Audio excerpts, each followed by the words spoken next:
Welcome to the Painting Lines Podcast, your one-stop shop for all things tennis. Join Erik and Aidan in their discussion for updates on news and pop culture, and from hot takes to betting, they've got you covered. Ready? Play.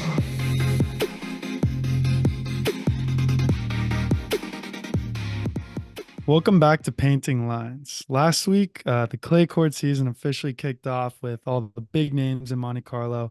And this week, we'll be running you through our key takeaways of what's been happening in the last few days. Aidan, I think I'm experiencing some deja vu, seeing some very familiar faces in this Barcelona final. Yeah, 100%. I mean, same people, different result though. So a new ATP 500 champion this week with Ruud. Massive result for him. Obviously, his first, 10 titles were all 250s. Yeah, this will be his first ATP 500. Like, were you pretty surprised or pretty shocked? Yeah, I didn't realize that because I assumed he'd won at 500. He's been in multiple Grand Slam finals and multiple Masters 1000 finals. And obviously, there are a few people that are out. There's no Alcaraz, there's no Djokovic, but still, obviously, a big win here. And I'm happy for him that he got a bigger title here. Yeah, I think it's a pretty cool tradition in Barcelona where the winner jumps into the pool after the final. It was awesome seeing Ruud just kind of with his smile, like awkwardly jump into the pool in his full tennis clothes, and then all the ball kids jump behind him. Even the tournament director jumps into just a very good vibes type of scene. Yeah, I know Alcaraz made a dive last year, I think. But I don't know what Ruud did. I didn't see his Ruud went with the jump. the jackhammer, like half cannonball where he jumped, didn't grab both knees, just grabbed one knee and then went in. Solid move. Yeah, once again, two of those players that we had on the slightly regress just back at it. Looks like last week was that catalyst. I mean, just the immediate impact of the clay. They just seem like such clear clay court specialists now. There's no way you can argue that they're not significantly better on clay now. Yeah. I wonder if it's a case where they've regressed on other surfaces. Like both have been in hard court Grand Slam finals. Yeah. So you're saying that since they are clay court specialists now, that they likely won't be in another hard court slam final? Well, I mean, like I said last week, I think they have played essentially like top 20 players on hard court, but have played like top 5 players on clay. So a top 20 guy can make a Grand Slam final, like it's possible, but I think that's the level of likelihood they have of making another hard court Grand Slam final versus a top 5 guy's chance of making a Grand Slam final on clay. So for the French Open. Mm-hmm. Yeah, no, that's fair to say. Speaking of the French Open, I feel like these two players, I didn't really consider them that heavily, say 3 weeks ago. Now they're looking like favorites. Yeah, 100%. And I mean, the thing about it that's crazy, though, is the fact that Ruud was the finalist last year. And just because of how kind of the season went after that, we kind of disregarded him coming into this. But you have to think, oh, that was only a year ago. He's literally the defending finalist. So we can't disregard him too much going into that. Yeah, no, that is true. But speaking of, man, this final was night and day between last week's final. We saw a much more aggressive Casper Ruud. His serve was on, and he hit 19 winners and only 15 unforced errors. Whereas last week, we didn't really see him on the offense. He was mostly playing defense. As I mentioned, I felt like a lot of the sequence of points were cross court rally, Steph taking a shot down the line, Casper getting it back, but, in more of a defensive shot, and then Steph coming up to finish at the net with Casper 10 feet behind the baseline. Yeah. I mean, I think in this final, like you said, Casper probably realized that, hey, I'm not going to win these finals by playing that style of very defensive, because Tsitsipas winning the final last week and making the final this week has clearly shown that he's playing at a very high level right now, and that he's not just going to very easily beat himself. He needs a little bit of pressure put on him. And that's what Ruud did this week. And it seems like it was a successful strategy. Yeah. Well, so how much do you think of it? How much do you think was Stefanos not playing as well as he did last week, or Ruud just playing exceptionally better than he did last week? Somewhere in the middle. I think definitely somewhere in the middle. I think Ruud went for a different strategy this week, which I think because he was playing more aggressive, it changed how Tsitsipas was able to play. Mm-hmm. Because Tsitsipas, when he's playing as a more aggressive opponent, it's going to impact his ability to go for aggressive shots. Last week, it seemed like he was getting a lot of opportunities to go for aggressive shots and he was taking them. And this week, it seemed like he was going for a similar amount of aggressive shots, but wasn't getting as easy of setups almost. In this final, he had 25 errors, Stefanos, compared to last week, only 12. So he played a much tighter game last week, which kind of makes me think that the reason why Ruud won was because of Stefanos' lack of play this week. Well, I think it's part of the aggressive nature that Casper was playing this week. Obviously, we talked about his 19 winners, but that stat doesn't include how many forced errors he created. And when you create a lot of forced errors, Tsitsipas is going to say, hey, when I get an opportunity, I'm going to go for more maybe. If the ball is somewhat in a playable position, I have to go for a lot because I'm not getting as many opportunities. Last week, he was getting so many opportunities that he could be like, I'm not going to go for too much on this. I don't have to end the point right here because Ruud isn't going to finish the point against me. Yeah, no, that's a good point. It's also very interesting to see two players in the final last week and then same two this week, how much preparation they did, whether it was going to the film room and watching to see like, okay, here's what I did, here's what I didn't do, or just kind of like, hey, in Stefanos' position, I beat the hell out of this guy last week. I'm going to do it again this week. And just kind of the lack of preparation because of the overconfidence. I wouldn't say there was overconfidence. I'm sure they both prepared for each other, but I think Tsitsipas probably went in with the same sort of mindset of, okay, I'm going to try to play aggressive. I'm going to try to hit a lot of winners. And Ruud said, I have to completely change my strategy. And when they were both playing more aggressive like they were this week, it ended up with Ruud being on top.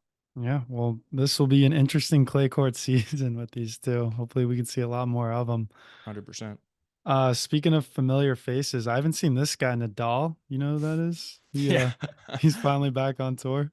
Yeah, but not necessarily how he wanted the tournament to go here.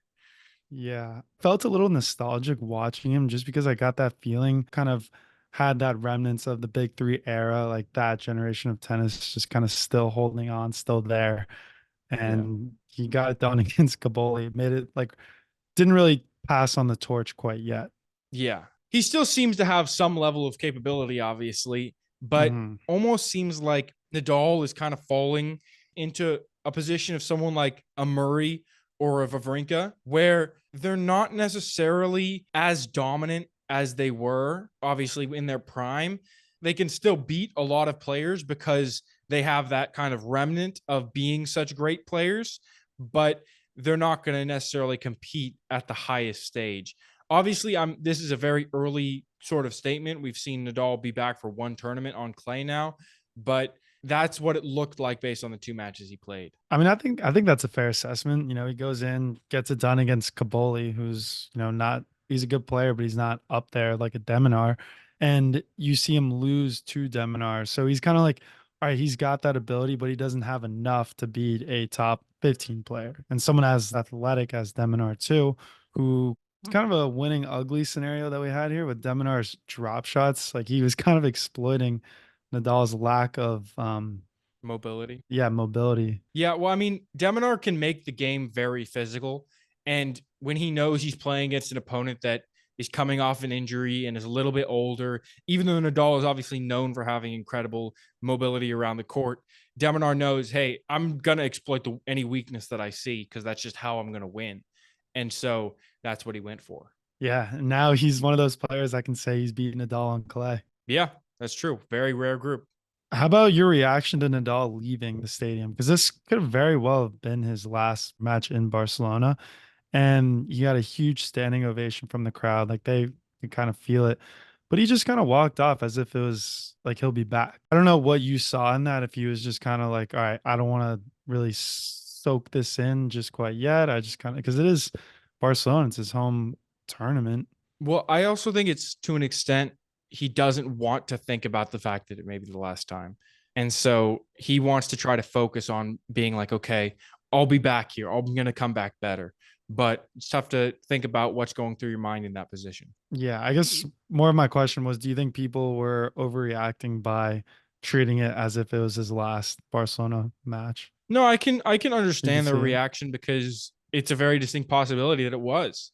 but the way he reacted was one of the few options that he had. Like, really, he can either do that or he can kind of take his time on the court and wave to the crowd. But also, there's a level of like, all the time you're on the tour, the winner gets an interview after and the loser leaves the court. I think he's also kind of just respecting that sort of system. Yeah, no, definitely. All right, let's move on to Rublev, another early exit in this tournament. And I think that's pretty notable because I feel like first time, it happens. Second time, not everyone's great, but the third time in a row is getting kind of serious now. Yeah, and he's actually also lost, 5 of his last 6 matches.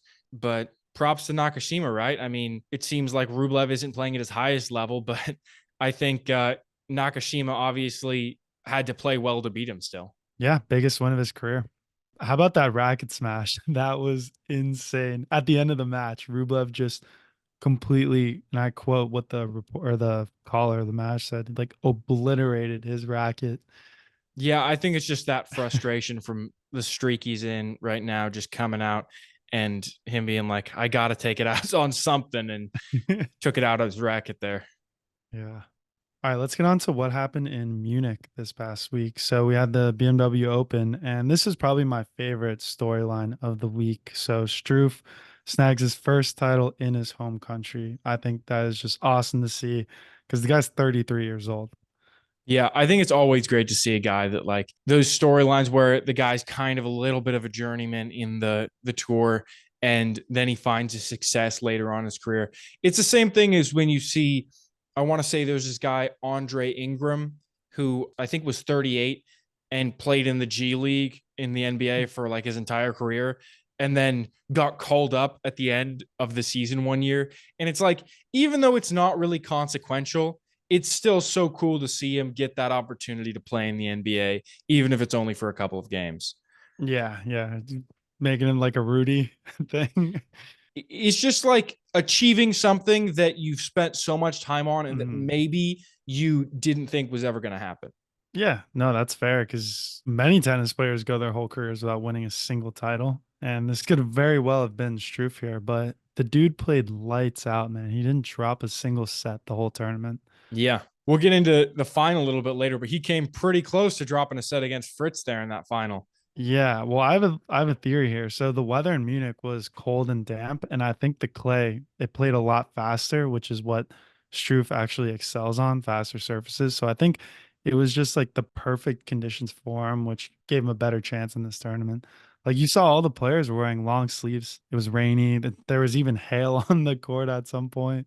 Yeah, well, I mean, I think it's hard to say that Struff's best surface is not clay, right? Didn't he make like the Masters 1000 final in Madrid last year? And that's also clay. Yes, but I think his playing style is more of a fast-paced hard court style. The serve and volley, the aggressive serve and volley. I see what you're saying. I don't know. He doesn't hang back and play from the baseline on grass or. Yeah. I think, well, the thing about it is, even if his style kind of doesn't go with the classic clay court style, it does seem like he gets his best results on clay, right? Yeah, that's actually an interesting point. If someone plays really grindy on grass somehow, but they get great results on it, you'd still probably say they're a grass court specialist, even if their style isn't necessarily like super explosive, fast paced shots. Yeah, that's fair to say. I wonder why he changes up his style then. Like why would he not play as he does on a clay court on a faster court? It's kind of interesting. Yeah, I don't know what that would be, but I'm just making the argument because it seems like he does have his best results on clay courts. Yeah. Well, his counterpart Fritz it was good to see him back in a final because I feel like he's kind of been struggling here lately. 100%. Yeah. He obviously lost in the first round last week, but it shows that he isn't giving up after losing that spot as the top American. And obviously this puts him back as the top American. Shelton got 1 week with that title, but I mean, obviously that's still great for Shelton and really cool for him. But Fritz was like, no, dude, I'm still the top American. Yeah. And he's never won a clay court title. So this would have been pretty interesting. I want to hear your thoughts on him choosing to play the 250 over the 500. Well, I think it's kind of what we talked about with Shelton and Tiafoe playing in Houston and then not playing in Monte Carlo. You'd think that he would be playing in Barcelona, given the fact that he's a top 15 player. Mhm. But I think to an extent he realizes like I'm not really a top 15 player on clay. Yeah, no, I think it's a good move on his part too, especially because he has been struggling a bit. This would be a good confidence booster playing the lower tournament. But I feel like it's kind of a higher risk, high reward here because if you choose to play in the 200 or the 250, if you lose early on, then that's just even worse for your confidence because you're like, ah, I'm playing this lower tournament. I was supposed to at least make a run, may not win, but now I just lost again. That's true, but I also think like the risk is really the same. It's not like you're gonna get that many more points Hmm. for losing in the first round at a 500 versus 250. Right. So Points aside, though, confidence, a hit to your I confidence. don't think I don't think it's that massive on the confidence aspect. Hmm. So another pretty interesting thing that happened in Munich this past week was Zverev getting upset by Christian Garin. This was the second time, and it was the exact same scenario 5 years ago, also in the semis in Munich, which I thought's Jeez. pretty insane. Yeah. I mean, I just think it's interesting because Garin is a guy where he kind of just seems almost like Struff a little bit. He's kind of like a tour sort of journeyman where he pops up every once in a while. Generally, just seems like he wins a round, maybe two. But a player like him can have such a successful career being a pro, even without really being like not even a household name, but not even being known by a lot of tennis fans. Yeah, it was pretty funny when he played JJ Wolf down in Houston. They called it the Battle of the Quads. That's Yeah. quite the commentary. I know, I know. Dude, how about Runa and Struff? Runa got absolutely worked, and that was a very shocking result, in my opinion. Yeah, well, I mean, we talked about how Stroop is obviously was playing very well this tournament, and also I think Runa we know has a little bit of consistency issues. So while the fact that he got beaten so badly is shocking, I'm not super surprised he ended up losing. Yeah, so he was two-time champ here, so he was going for a third, and this match only lasted 44 minutes. That's how much. That's That's how long crazy. the slaughter. How about the fans? The fans watching a 44-minute match. I mean, to an extent, it's almost a spectacle in itself that someone could lose that quickly. Yeah, yeah, exactly. That's true. That's 20 true. minutes a set, essentially. Yeah. Wild. And then another point, last one from Munich, FAA, first time winning 3 matches in a row since Montpellier in January. Wow. It's that may be the shock of the week.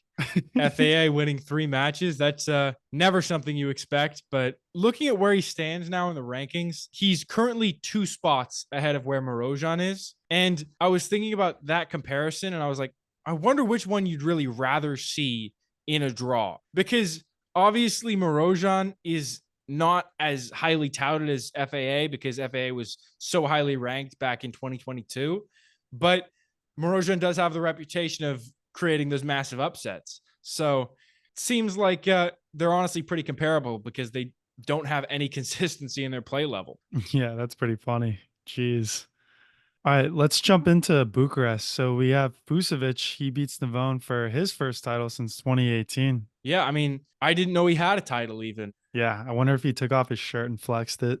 Yeah, probably. I mean, Yeah, he's got to do something like that. When you got the muscles, you got to show them. exactly. The show muscles. But João Fonseca made it to the quarters. He's the young 17-year-old Brazilian. I feel like we're going to have to watch out for this kid here in the future. It's definitely Yeah. going to be someone that he comes up a lot more. Yeah, I mean, Rohan was really backing him a lot. So Yeah. we gotta be aware of him for sure. Yeah. And Korda, the American, he made it to the round of 16, loses to Barrere. Yeah, not a not a great result, but one of the funniest things I was looking at with Korda is he's actually almost past Tiafo in the rankings, which is just so shocking because based on how much people talk about these two guys, you would assume that Tiafo is ranked like way higher Yeah. because nobody really, it seems like, talks about Korda at all. But right now, the top 5 Americans are obviously Fritz, Shelton, Paul, Tiafo, and Korda. And they're all actually in the top 25, which is pretty impressive to have 5 people from the same country in the top 25, even if it is America, which is obviously massive. Yeah, no, definitely. I think he's kind of the sleeper out of the group. But going back to what you said about having 5 Americans ranked in the top 25. That's amazing. That's great for American tennis. I almost want to ask the question, what is better to have 5 in the top 25 or 1 in the top 5? Like, what is better for the sport to have someone like an American Carlos Alcaraz who's just on top of the game, winning slams, someone that the kids could look up to, or 5 good players? 5 great players, I'd say, right? Top 25 is pretty Yes, I spectacular. guess I guess we hold a higher standard. We had Agassi, we had Sampras, we had McEnroe. You know, we had some dogs back in the day. Andy Roddick, can't believe I've slept on him. You'd probably rather have a guy that is competing at the very top in terms of growth of the sport, because unless you're watching tennis, you're not really having knowledge of someone like Fritz in the general popular culture. Shelton actually probably has more of that popular culture impact because of obviously his massive runs he's had, the two of them, and how kind of explosive his game is. But yeah, I think you'd probably rather, for the growth of the sport among young people, have that top 5 in the world type of guy rather Mhm. than the 5 in the top 25. That's what I'm thinking too. 2 guys I want to talk about here real quick, Stan Wawrinka and Denis Shapovalov. So they were both in Bucharest and both early losses, second round. I don't really know what to expect from these guys anymore because I feel like initially looking at a draw, seeing them, I'm like, oh, these are 2 good players. These are players that I want to watch. They're explosive. They're fun to, catch a game. But what are they now? With Wawrinka, this dude's old. That's just the fact of the matter. He's old. He's probably not going to make a bunch of massive runs in tournaments. With But he's still a Shapovalov, household name. he's a household name, but he's like Murray. You don't really expect Murray to make massive runs at tournaments either. Right. And then with Shapovalov, he's explosive. He's fun to watch, and he's a recognizable name because of his past. But it doesn't seem like he has the mental state to stay in really intense matches and make deep runs. Maybe we'll see him return to that level, but right now it seems like he's kind of a very hit or miss. Definitely hit or miss. And the reason I ask is because if I see Chapo playing, I'm tuning in no matter what. I'm watching because I know that he'll have he's got that beautiful one-handed, maybe not beautiful, but he's got the one-handed backhand that, he could turn into a weapon when he does the jump. He's got a killer serve. He's a lefty. And I don't know. I just like watching him play. And I don't really expect a whole lot from him. Like the reason I watch, it's not to root for him to watch him win. It's to simply watch him play tennis and be entertained by his fantastic shots that are able to come out. Yeah, I mean, he's a spectacle. That doesn't mean he's that great of a Right. player. Yeah. So I feel like we kind of hit on everything here this week. Want to jump into segments? Yeah, sounds good. So, what's new in tennis? What'd you see this week? I'm actually pretty excited. So we're going to see Alcaraz return to play in Madrid. He's got no rhythm on clay yet. He played clay earlier in the year in South America, but I'm not really too worried about this. This tournament's his backyard. He's won it twice already. What'll be pretty interesting is that he's coming in as the second seed because Djokovic isn't playing, and Sinner will be first seed. And so he has a bye. Alcaraz has a bye, and he'll play either Shevchenko or Rinderknech in the second round, which I feel like are 2 guys he should beat, but I feel like could give him a little trouble. Yeah, we'll see how he looks when he gets back. It's tough to bet against him given how well we know Alcaraz can play on clay. Oh, definitely. Definitely. What about you? What did you see this week? My what's new was Djokovic withdrawing from Madrid. And what's actually interesting is that he's only played once of the last 4 times that Madrid was played.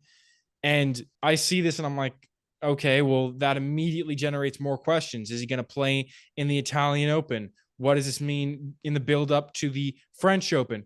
But it kind of reminds me of this argument about this UFC fighter, Max Holloway. Max Holloway stopped fighting in sparring matches or hard sparring matches leading up to his fights because he said, I already know how to spar. I already know what I'm doing.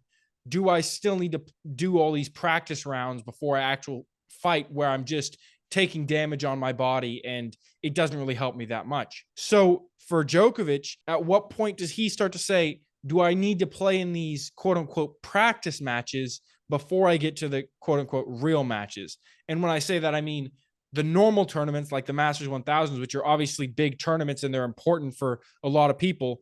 versus the Grand Slams or the Olympics, which are like the real matches that he actually cares about right now.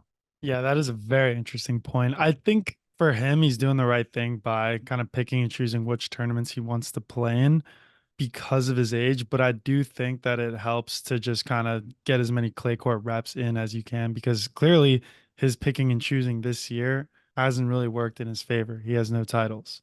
Yeah, I think it definitely is the type of situation where he should be playing in them, but it's also like you have to know how your body feels. Yeah, no, I know. But yeah, so what do you see for bet of the week this week though? Ooh, bet of the week. I like this. This one popped out to me. So I'm taking Navone plus 105 over Poprin. Navone is a newer guy to me. I haven't really been following him until this year, and he's made it to the finals in Bucharest last week. He made it to the semis in Morocco, lost against Berrettini.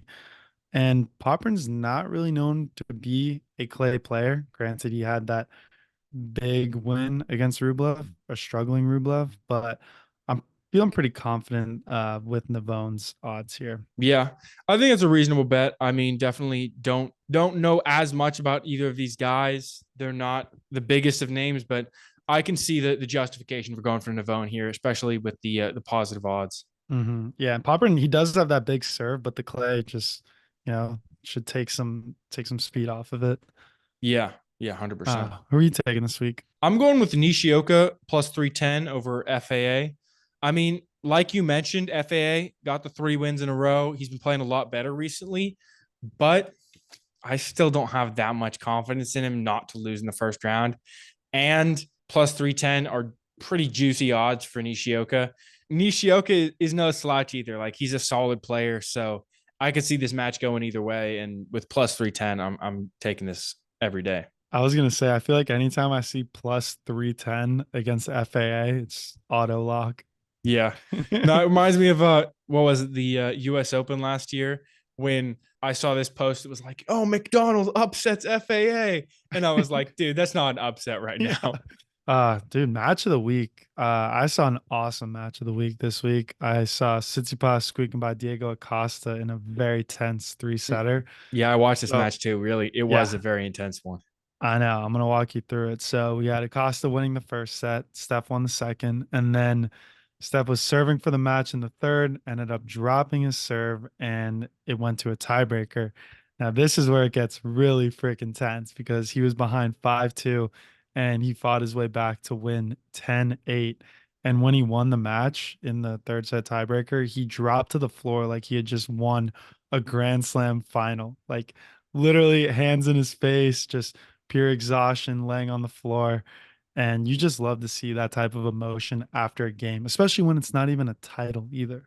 Yeah, I mean, he hit this ball, pulled a backhand wide to make it, I think it was at 4-2, and he lost that point. It went to 5-2. And I was like, this match is over. There's no way he comes back from this, because it was a bad miss. It was a shot that was like, definitely can get in your head, but somehow he was able to kind of settle back in and end up winning the match. Right. How about your match of the week? My match of the week was Struff beating Fritz in the Munich final. And one interesting thing about this match was, in a match that has 2 bigger guys that you kind of expect them to just hold their serves every single time and see maybe even 2 tie breaks. First 2 games, they come out and both break each other. Honestly, overall, there were a surprising amount of longer rallies, but really what stood out was how impressive Struff is in his ability to kind of just mix up power and go from a normal rally to just crushing a forehand and hitting it past Fritz from the baseline. And then Struff on his serve at 4-5 actually had 3 set points against him. He was serving at 15-40, saved 2. Then Fritz got an ad. He saved that. And when he saved those points and ended up winning that game, it really seemed to just mentally break Fritz. Fritz went on to lose the next 8 points in a row to lose the set 7-5. And then Struff came out and jumped on him early and got a break in the second. And from there, it really felt like the match was over. It was interesting because Fritz kind of battled back into it a little bit at the end. He broke back, but in the end, Struff won the match 6-3. So it was an interesting match to watch, even though it wasn't necessarily the closest. Yeah, the Struff waffle, baby. You're right. He went full Terminator mode too. Those were insane hits from the baseline when he just needed to turn it on. All right, and that's the show. If you're not already subscribed, go ahead and hit that subscribe button. You can find us on Instagram, TikTok, YouTube at Painting Lines Podcast. Feel free to shoot us a DM or email us any questions or thoughts at paintinglinespodcast@gmail.com.